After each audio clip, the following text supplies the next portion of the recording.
Hello, and welcome back to our bike ride on Transfaragasan. From Belialac, the top of the Romanian Carpathians, to a small town called Arafu. We're crossing the Carpathians on Alpine Pass Road Transfaragasan from north to south, and we just began our bike ride a couple of kilometers ago. This is a 360 degrees movie. You always see what exactly happens above and beside of you by turning your device. The camera was mounted on a tripod 1.20 meters above me.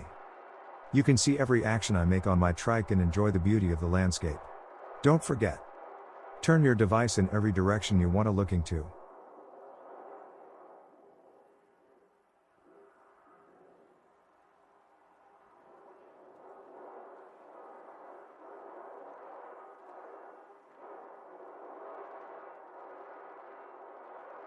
I slowed down a bit to let traffic pass. The streets here are full of corners, and it is a bit difficult for car drivers to overtake cyclists here. A bicycle is in tight corners much more dynamic as a car, and on long straight streets, it is the exact opposite. That is why we bring a couple of meters between us and cars from the beginning of a curve.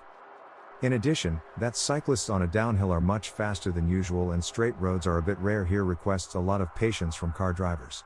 So it is a nice move from cyclists to show where to overtake them safely and let cars pass from time to time. Exact, so did I here. Further, I don't like so much to go as head of a group. As a kind of navigator, I am totally lost and I never know exactly where to go. Never ever I want to end up as a bear snack in the middle of nowhere in the Carpathians. Also, to go with a motor on the head looks like I am competing with technical benefits. Sure, I try to keep my rhythm. But if I can avoid it, I stay in the back of a group. Last but not least, in case somebody needs a helping hand, you figure it out better at the end of a group. That are the reasons why I like to cycle in the end. I forgot an important reason.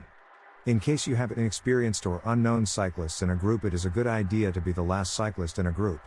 You, as experienced cyclists, can cover them and got them always in view to take care. The same rule why parents should always cycle behind their children.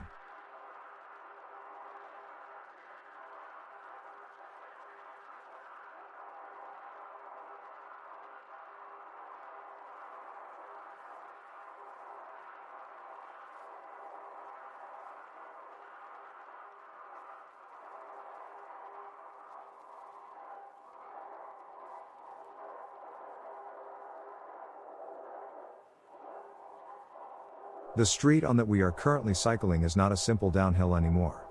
It became more and more a characteristic like a wave in combination with a bumpy street. But it got partly repaired. You can see fresh asphalt on some short parts of the streets.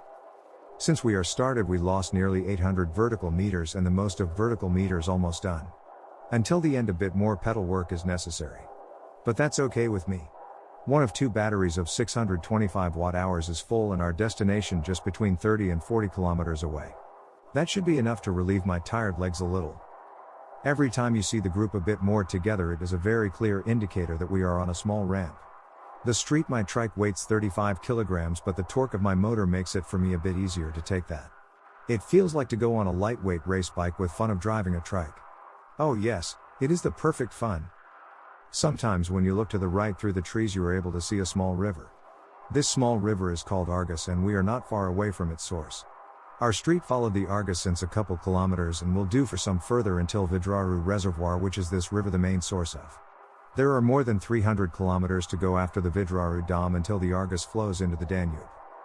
Our next stop in a couple of kilometers will be just a stone's throw away from the Vidraru Dam. The street will follow the shore of the Lake Vidraru without any significant incline or decline. Also, there will be more shadow from the trees.